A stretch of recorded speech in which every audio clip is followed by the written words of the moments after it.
የተከበራችሁ ውድ አድማጮቻችንና ተመልካቾቻችን የፕሮግራማችን ተከታታዮች ጤና ይስጥልኝ እንዴት ሰነበታችሁ እያል በዛሬው ዕለት እንግዳ ይዘን መጥተናል። እንግዳችን የከተማ ሸንጎ አባል ሀብታሙ እያዩ ነው። ከዚህ ቀደም የተለያዩ ምሁራንን የከተማ ሸንጎ እንዲሁም የመንግስት ባለሙያዎች ለማህበረሰባችን የሚያገለግሉትን ወደዚህ እያመጣን ቃለ ምልልስ በማካሄድ የተለያዩ እውቀቶችና ዘገባዎችን ይዘን ቀርበናል እና አቶ ሀብታሙ እያዩ ወደዚህ ወደ መድረካችን ወደ ፕሮግራማችን ስለመጣ እጅግ ከመጠን በላይ እናመሰግናለን። በእኔና በስራ ባልደረቦቼ ስም እንኳን ደህና መጣህ። አመሰግናለሁ አቶ ኡሪ ስለዚህ ቦታ ስለጋበዝከኝ እንዲሁም እዚያ ፕሮጀክቱን ወደዚህ ቦታ ጋብዛችሁ እንድናገር ስለፈቀዳችሁልኝ አመሰግናለሁ። እንግዲህ እያዩ ማለት ሀብታሙ ማለት ማን ነው? ለተመልካቾቻችን አጠር ባለ ሁኔታ። ሀብታሙ ያው እንግዲህ ስሜ ሀብታሙ ሙላት እያዩ እባላለሁ። እዚህ እስራኤል ሀገር ከመጣሁ እንግዲህ ወደ 20 ምናምን አመት ሆኖናል። ኦሪውዳ ከተማ የከተማዋ መማክርት ሸንጎ አባል ነኝ። ሁለተኛ ተርም ወይም ደግሞ ካደንሲያሽንያ ነው እና ከዛ በፊትም ብዙ ለህብረተሰባችን እንግዲህ ከብዙ ይሄ በተለያየ በሊቀመንበርነት የአሙታው የሾብሮሽ ወይም ደግሞ የአሙታው አስተዳዳሪ በመሆን የተለያዩ ስራዎችን ሰርቻለሁ። አሁን ደግሞ የከተማ መማክርት ሸንጎ አባል ሆኜ እያገለገልኩ ነው። እንግዲህ የከተማ ሸንጎ አባል ከተመረጥክ እንደምትለን ከሆነ ሁለተኛ አመት ይዛል ወይም ደግሞ ሁለተኛ ካደንሲያ የምንለው ሁለተኛ ዙር። በዚህ ስራ ስትሰማሩ ወይም ስትሰማራ በደሞዝ ነው ወይስ በነፃ? በእስራኤል ሀገር ህግ መሰረት እንግዲህ የከተማ መማክርት ሸንጎ አባል ስትሆን ያው ብዙውን ጊዜ በእንትን ነው የሚሰራው፣ በበጎ አድራጎት ወይም በፈቃደኝነት ነው፣ በደሞዝ አይደለም። ግን ከደሞዝ የበለጠ ጥሩ ስራ ስትሰራ ከደሞዝ የበለጠ ጥሩ እርካታ ታገኝበታለህ። ምክንያቱም እዛ በከተማ በአስተዳደሩ ውስጥ ያሉ በርካታ ጉዳዮች አሉ። እነዛ ጉዳዮች ደግሞ ነዋሪውን የከተማ ነዋሪዎችን ስለሚነካ የእኛን ህብረተሰብ ደግሞ በብዙ መልኩ እዚህ ረባሃዬ ማህበራዊ ጉዳይ፣ በትምህርት ጉዳይ፣ በልጆች በስፖርት በቃ በጣም ብዙ ነው የሚነካው እና በዛ ሁሉም ቦታ ገብተህ ስታገለግል ስትረዳ ትልቅ ከገንዘብ የበለጠ እርካታ ይሰጣልና በደስታ ነው የምሰራው። በጣም ደስ ይላል። እንግዲህ ያው በበጎ አድራጎት መስራትና ለማህበረሰቡ ከፍተኛ አገልግሎት በነፃ መስጠት ማለት ጥሩ ነው። ነገር ግን ደግሞ ምንድነው ከእጅ ወደ አፍ ቤተሰብ የምታስተዳድርበት ልጅ አለ፣ ቤተሰብ አለ። ይሄስ እንዴት አድርገው የምታስተዳድር? ያው እንግዲህ ያነ ራሱ የቻለ የምሰራው ስራ አለኝ፣ የግል ስራ። በዛ እንግዲህ የዕለት ተዕለት ስራዬ በዛ መሰረት ነው ቤተሰቤን የማስተዳድረው። ከዛ በተጨማሪ ግን ያው እንግዲህ ይሄኛው ደግሞ ለማህበረሰቡ የምናደርገው አስተዋጽኦ በበጎ አድራጎት ነው። ያው እንግዲህ በዛ መልኩ ነው እየሄደ ያለው። እንግዲህ ለወደፊቱ ደግሞ ፈጣሪ ያውቃል። እንግዲህ ያንተና የኦሪውዳ ህዝብ አገናኛኘታችሁ እንዴት ነው? አንዳንዴ ከምርጫው በፊት የተለመደ ነውና ይሄን አረጋለሁ ይሄን እሰራለሁ እንደዚህ ይላል። ከተመረጡ በኋላ ደግሞ አንዳንዶቹ ቴሌፎናቸውንም ዘግተው ወይም ደግሞ ቢሮ በሚቀመጡ ጊዜ የለም በሚባል አለ አይደል? ይሄን ይላሉ። አንተ እንዴት ነህ? አንተና የኦሪውዳ ሰው? እኛ በኦሪውዳ ከተማ የምንንቀሳቀስ ህብረተሰቦች እንዴት ወደዚህ ወደ ፖለቲካው እንደገባሁ ነው የጠየቀኝና ወጣት ሁነን በ2011 12 ዓመተ ምህረት ብዙ አይነት በማህበረሰባችን በከተማችን የነበሩ ችግሮች ነበሩ። እነዛን ችግሮች ያው በእድሜ ገፋ ያሉት አባቶቻችን እናቶቻችን ብቻቸውን ከኤሪያው እየሄዱ በተለያየ አካላት እየሄዱ እየታገሉ ያንን ማሟላት ትንሽ ከበዳቸው። ከቋንቋው ከምኑ አንፃር እንደው እንዴት ነው እናንተ ተቀምጣችሁ መዋዶን የለንም፣ ቤተ ክህነት አልተሰራም፣ ልጆቻችን እንደዚህ እንደ ዘረኝነት ነበረ። በኦሪውዳ በጋዜጣ ሁሉ የወጣ ነበረ። ልጆቻችን ትምህርት ቤት አልቀበላቸው እያሉ እንደው እናንተ ወጣቶች እያላችሁ ለምንድን ነው ገብታችሁ ማትረዱን የሚል ከነዚህ ሰዎች መጣ ግፊቱ። እኔ አስታውሳለሁ በእኔ አጋጣሚ አንድ ከኛ አቶ ካሳ ከበደ የሚባል ትልቅ ሰውዬ ነበረ። እሱ በግል መንገድ ላይ አግኝቶኝ እንደው እናንተ እያላችሁ ይሄ ሁሉ ነገር እንዴት ነው የሚሆነው? ግፍ የሚሰራብን ለምንድን ነው ብሎ እሱ ሰውዬ ነው ወደዚህ ወደ ፖለቲካው ወደ ለህብረተሰቡ ለማገልገል እንድገባ የቀላቀለኝ ወይም ደግሞ የጎተተኝ ማለት እችላለሁ። ከዛ በኋላ ግን የግድ መደራጀት ነበረብን። ህብረተሰቡን አደራጀን፣ በአሙታ ገነባን። ከዛ ቀስ እያልን እየዳበርን የራሳችን የሆነ የመዋጻ አባል ወይም ደግሞ የከተማ መማክርት ሸንጎ እስከ ማስገባት ድረስ ደረስን እና ታሪኩ ብዙ ነው። እንደው ለማሳጠር ሞክሬ። ኦኬ እንግዲህ ያንን ችግር ተመረጥክና ሳትመረጡ የነበረው ልዩነት እንዴት ነው? ለምሳሌ አሁን አንተ የከተማ ሸንጎ አባል ነህ። በወሬውዳ ችግር የለም፣ ማህበረሰቡ የሚጠይቀው ጥያቄ ሁሉ በትክክል ባንተ ላይ ይፈታል። እንዴት ነው? እንግዲህ ሙሉ ለሙሉ አሁን በችግሩ 100% ተቀርፏል ችግር የለም ማለት አይቻልም። ግን ቀደም ሲል የነበርንበት ሁኔታ እና አሁን ያለንበት ሁኔታ እንግዲህ ይሄን ፍርዱን ነዋሪዎችን ደግሞ መጣህ አንድ ቀን ብታያቸው እና ብታናገራቸው በጣም ደስ ይለኛል። ለምን ብትል በጣም አሁን በአሁኑ ሰዓት ያለንበት ሁኔታ አዲስ በጣም ዘመናዊ የሆነ ቤተ ክህነት ወይም የጸሎት ቤት አለን። መርካዝ ክሂላት የመዋዶን እየተገነባ ነው። በርካታ በጀቶችን ለልጆች፣ ለእናቶች፣ ለወጣቶች ሁሉንም እድሜ ክልል በአማከለ መልኩ እየሰራንን ያለ ነው።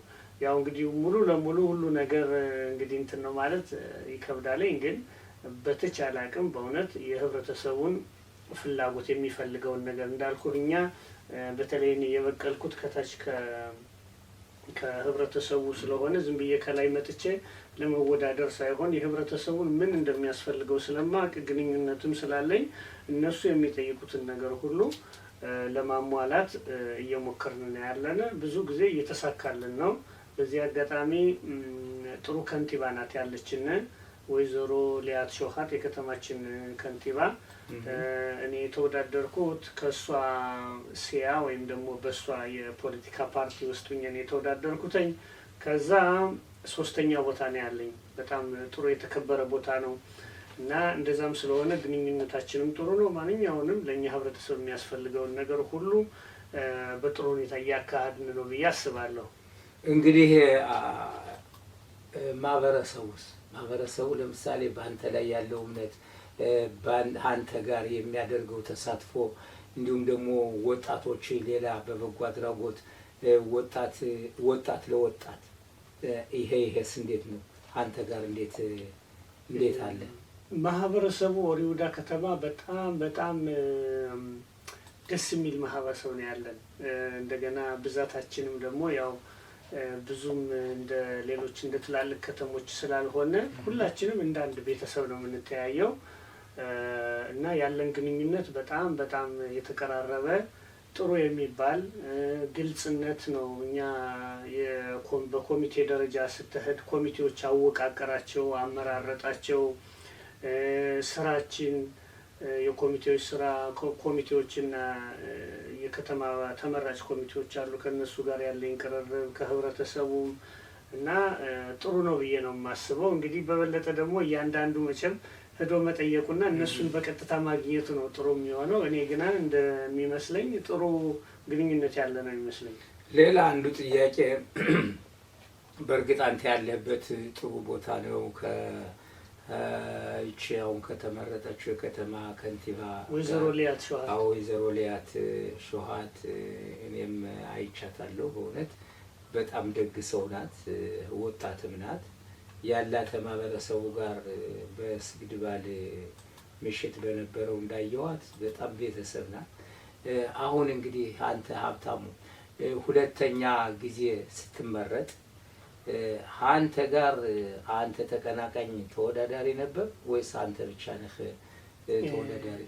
ማለት ከኛ ብራክ የወጣ ከቤተሰብ ነበሩ ነበሩ። ሌላ ቦታ ገብተው ያው ቦታው ትንሽ እንትን ዝም ብሎ አንዳንድ ለጨዋታ አለ አይደለ ነገሩን እንደው ኢትዮጵያዊ የሆነ አስገብተናል እና እኛው ከኛ እንድትመርጡ ለማስባል የሚመስል መልኩ አዎ ከኛ ተወዳዳሪ ነበረ። ያው መብቱ ነው መወዳደር። ታውቃለህ እዚህ እያንዳንዱ ዜጋ በእስራኤል ሀገር ሕግ መሰረት መብት አለው የመወዳደር መብት። ያንን መብቱን ተጠቅሞ ተወዳድሯለኝ። ይሄን ያለው ሁኔታ አሁን እንግዲህ አንዳንድ ቦታ ትክክለኛ ነው። የፖለቲካም ሆነ ማንኛውም የመብቱ የተጠበቀ ስለሆነ መወዳደር ይችላል። ድምፅ ካመጣ ሰው ካመጣ በተለያዩ ከተማዎች 2 እና 3 የሆኑ አሉ። አንድ ፓርቲ ብቻ ሳይሆን የተለያየ ነገር። አሁን እንግዲህ ተወዳዳሪ ሆኖ ወይም ደግሞ በአንተ ተቀናቃኝ ሆኖ ያነ ወስዶት ወደሱ ወስዶት የነበረው ህዝብ እንደገና አንተን የሚደግፈው በሁለቱ መሀል ያለ አመለካከት እንዴት ነው? በደጋፊዎችህና በተቃዋሚው ነው በቀረቡት ከተመረጥክ በኋላ ያለ አስተያየት እንዴት ነው? ይሄ በጣም ቀላል ነው። እኔ አንድ ሰው ከተመረጠ በኋላ ሁሉን እኩል አድርጎ ማየት ነው ያለበት። በእውነት በዚህ ምንም የሚያጠያይቅ ነገር የለውም።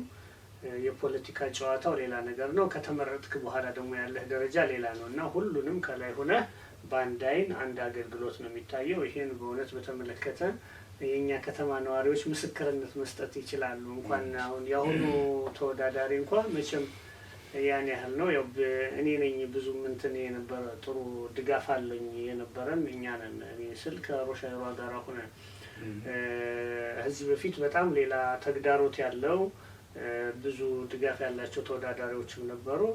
እነሱን እንኳን ራሱ ከዚህ በፊት በጣም ብዙ ልዩነቶች ነበሩ በቤተ ክህነታችን ጉዳይ በተለያዩ በምንሰራቸው ነገር እና መጨረሻ ላይ በስራ በመስራት በማግባባት እነዛን ሰዎችም ከአንድ ላይ ማቀፍ ችለናልኝ። ይሄ ሁሉ ነገር ምንድነው ዋናው ቁልፉ? ይሄ ለምን ሊሆን ቻለ ካልክ ሁሉንም በአንድ አይን ስለምናይ። ሌላው ደግሞ እንግዲህ በተለይ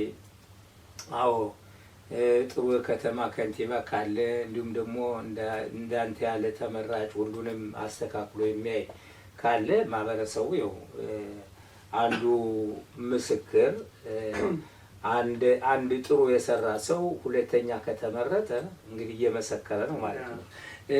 ሌላው አሁን በተለይ ወጣቱን ስናየው በተለያየ ቦታ ችሎታ አለ፣ ግን ከፍላጎቱ ላይ የቀነሰ ነው። በእናንተ አካባቢ ያለው ወጣት እንዴት ነው? ወይስ አጠቃላይ የእኛን ወጣት ስትመለከታቸው ምን መሻሻል አለበት?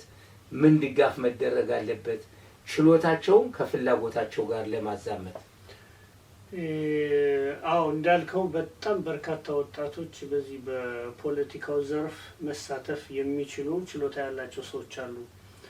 እንግዲህ እኛ ከዚህ በፊት በዚህ አሁን በስራ ላይ ያለነው ተመርጠን እያገለገልን ያለነው ለወደፊቱም የሚመጡት ሆነ መስራት ያለብን ስራ ትውልድ መተካት ነው እና ስለዚህ እነዛ ሰዎች ፍላጎት ሲያሳዩ በፍጹም ቀናነት አቅርበን ማሳየት ያስፈልጋል፣ መርዳት ያስፈልጋል፣ ሰው ማውጣት ወደ ላይ እንዲወጣ ማድረግ ያስፈልጋል። እኛ አሁን እዚህ ደረጃ ደርሰን እንደሆነ ከኛ በታች የሚመጡት ምክትል የከተማ ከንቲባ ምክትል የከተማ ከንቲባ እንዲሆኑ ነው መገፋፋት ያለብን እና በዛ ጉዳይ መስራት አለብን።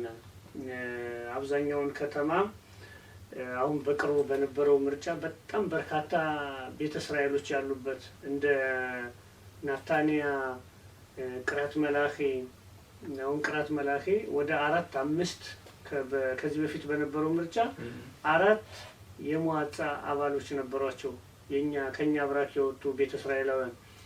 አሁን በአሁኑ ሰዓት ግን እንደገባኝ ከሆነ ምንም የላቸውም። ይሄ ለኛ ሞት ነው።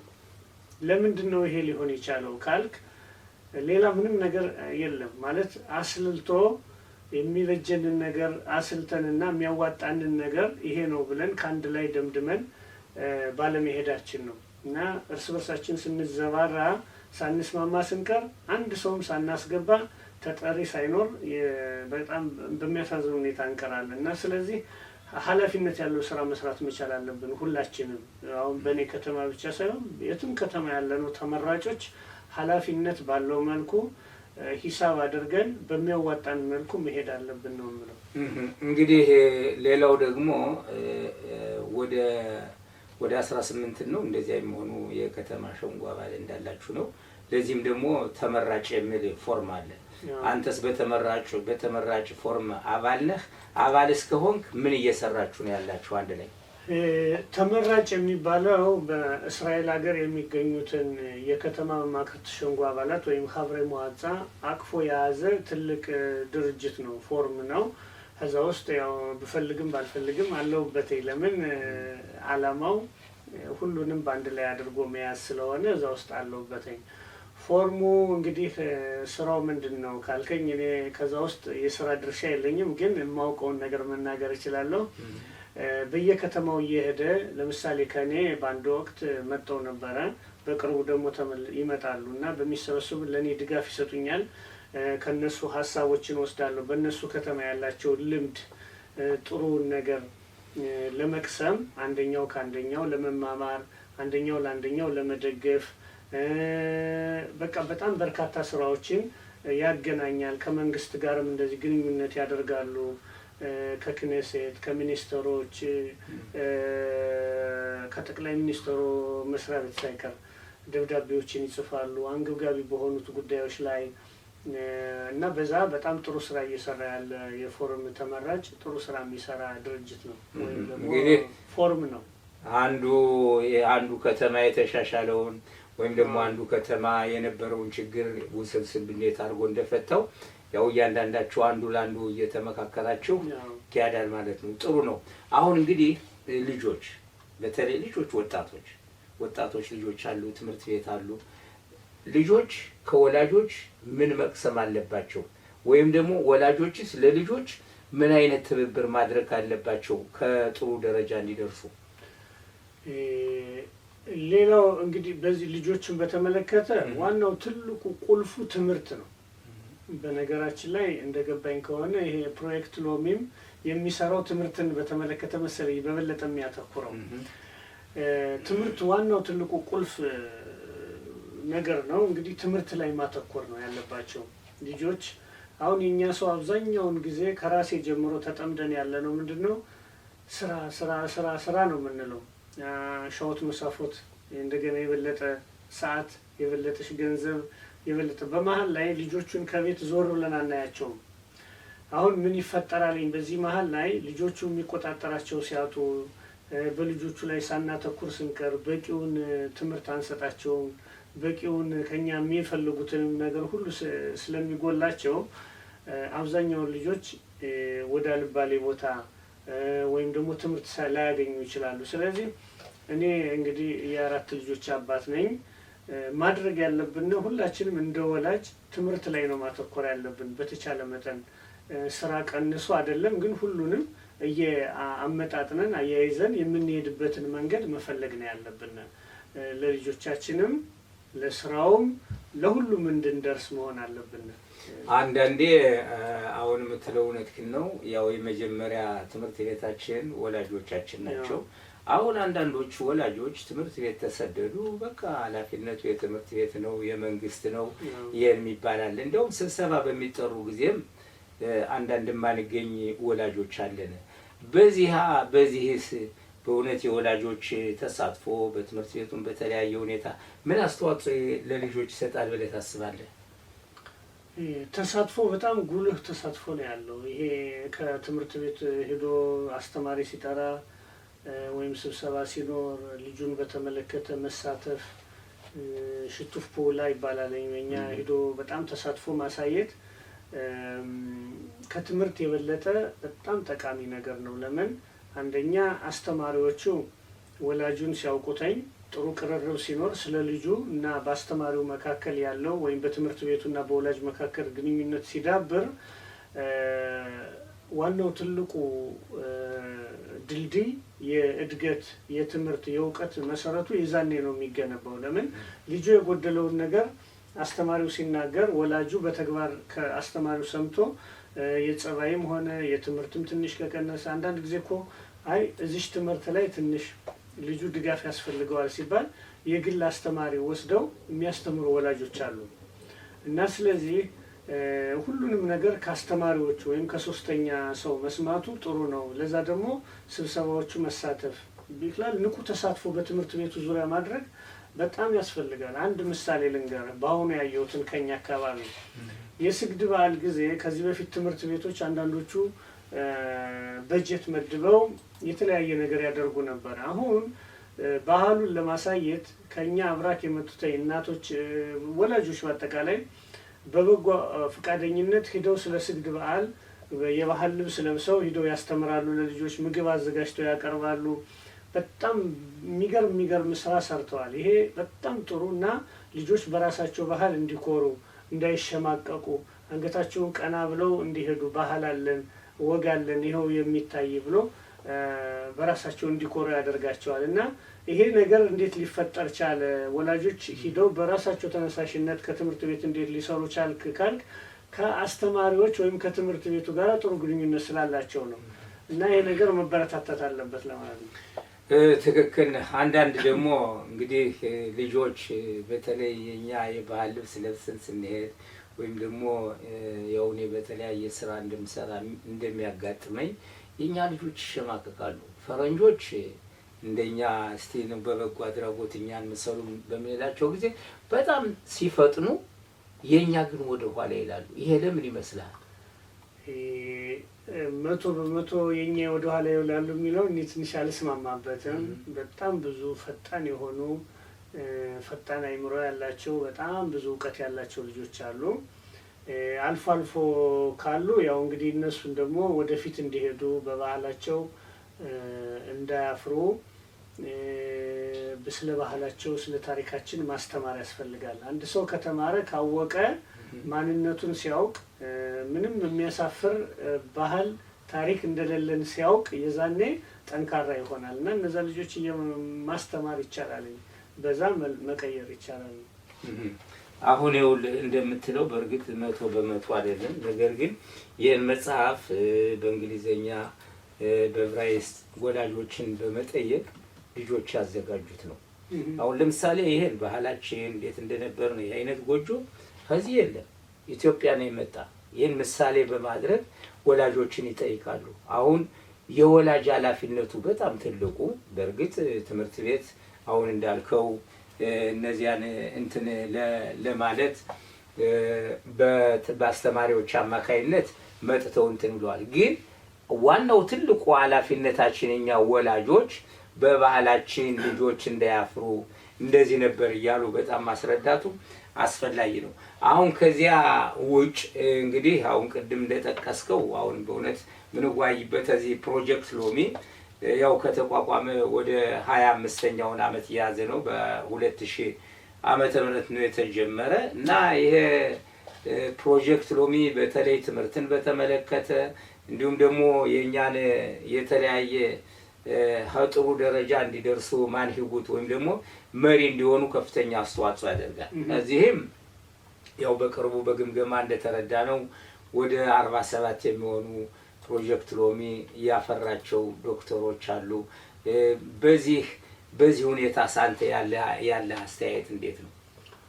እኔ ስለ ፕሮጀክት ሎሚም ሆነ ስለ ሌሎች ብዙ በርካታ አሙታዎች አሉ ድርጅቶች ለኛ ህብረተሰብ የሚያገለግሉ የሚጠቅሙ እስከሆነ ድረስ ያለኝ አስተያየት ጥሩ ነው። አሁን አንተ እንደነገርከን ወደ 47 የሚሆኑ ልጆችን በፕሮጀክት ሎሚ ድጋፍ እስከ የዶክተር ማዕረግ እስከ ማምጣት ድረስ አስተምሯል ነው ያልከኝ። እና ያን በጣም ትልቅ ነገር ነው። ደግሞ ቅድም እንዳልኩ ትልቁ ነገር እኛ የምንለወጥበት ቁልፉ ትምህርት ነው። እንግዲህ አቶ ሀብታሙ በእውነት ሰፋ ያለ ዘገባ ነው የሰጠህን፣ እያመሰገነ። አሁን አብዛኛውን ጊዜ ስናየው ስብሰባ አለ፣ የፖለቲካም ሆነ የተለያየ ስብሰባ አለ። እንደገና ምሲባ ወይም ሰርግ፣ ባር ሚጽዋ፣ አዘንም ደስታም አለ። አሁን ማህበረሰባችን የልጆች ስብሰባ ካለ ማንኛውን ነው ማስቀደም ያለብን? ከባድ ጥያቄ ነው የጠየቀኝ። በእርግጥ ነገሮቹ እንደ ሁኔታዎቹ ማስካሄድ ያስፈልጋል። አሁን ምሲባ ሲሆን ምን አይነት ምሲባ የሚባል ነገር አለ አይደለ? የመሄድ አለብኝ የለብኝም። ትምህርት ቤት ያው እንግዲህ ምንም ጥያቄ የለውም። የትምህርት ነገር ዋናው ለልጆቹ ስለሆነ ቅድሚያ መሰጠት ያለበት ያነ ነው እና ስለዚህ ማህበራዊ ኑሮውም በጣም ጥሩ ነው። አንድ ሰው በእኛ ባህል መሰረት ትልቁ ደስ የሚለው ነገር ሀዘንተኛ ብቻውን አይቀርም። ሁል ጊዜ ሰው አጠገቡ ሰው አለ። የሞተ ሰውም ዝም ብሎ እድሜ ልኩን አብሮ ኑሮ ሲለይ ዝም አይባልም። በጣም ይለቀስለታል። የሚለቀሰው ጥሩ ነው። እንደዚህ ሳይኮሎጂካሊም እንደዚህ ለስነ ልቦናዎችም ሲያወሩ የስነ ልቦና ባለሙያዎችም በጣም ጥሩ ነው። ማህበራዊ በልቅሶ በሰርግም ሂዶ ማስደሰቱ እንደውም ሚጽባ ነው ይባላል። ጥሩ ነው። በተቻለ መጠን አንደኛው በአንደኛው ሂሳብ እንዳይመጣ ማለት አልካሽ ቦንሸል ማሹ እንደዛ ሳይሆን ሁሉንም አበቃክቶ አዋህዶ ማድረግ። ከዛ ውጭ ግን እያንዳንዱ ግለሰብ መቼም የራሱን የሆነ ደግሞ አውጦ አውርዶ የትኛው ይበጀኛል፣ ይሄ እንደዚህ ነው፣ ይሄ እንደዚህ ነው ካለ ቅድሚያ የሚሰጠውን ነገር እሱ ያውቃል። ግን እንደኔ ለማንኛውም ትምህርቱን እንዳትረሱ። የትምህርት ቤቱ በጣም ወሳኝ ነው እና ግን በአሁኑ 3-4 ነገር በአንድ ላይ ቢወድቅባችሁ ተቀያሪ ቀጠሮ መያዝ ይቻላል እና ዋናው ፍላጎት ነው እንጂ ከሁሉ መድረስ ይቻላል። ከሁሉ መድረስ ይቻላል። ሁሉንም ማድረግ ይቻላል። መግባባት ምንድነው የሚፈልጉት መቼ ይችላሉ ብሎ ሁሉንም ማጣጣም ይቻላል፣ ማመቻቸት እና ለኔ በጣም አሁን የጠቀስካቸው ርዕሶች ሁሉም ጠቃሚዎች ናቸው። በተለይ ትምህርት ላይ ግን ያለ አይደለ አጉልተን ነው ማውጣት ያለብን።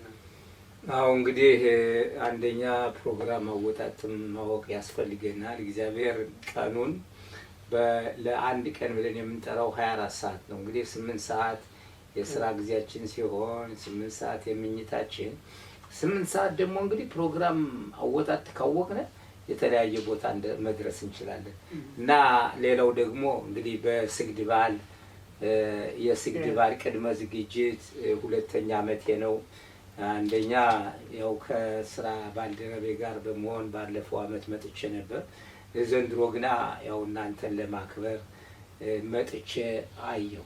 በጣም ከሌላ ከተማ የማይሰራ ያየሁት ነገር አለ። ምንድነው ከእናንተ ከተማ ልዩ የሆነው?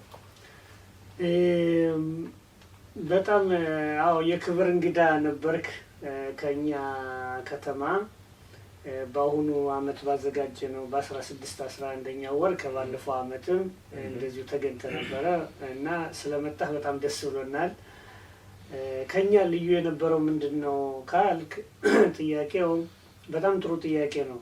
ምክንያቱም እኛ ዝግጅቱን ስናዘጋጅ ከዝግጅቱ የሚታደመው ማን ነው? ሁሉንም ያማከለ ነው የምናደርገው።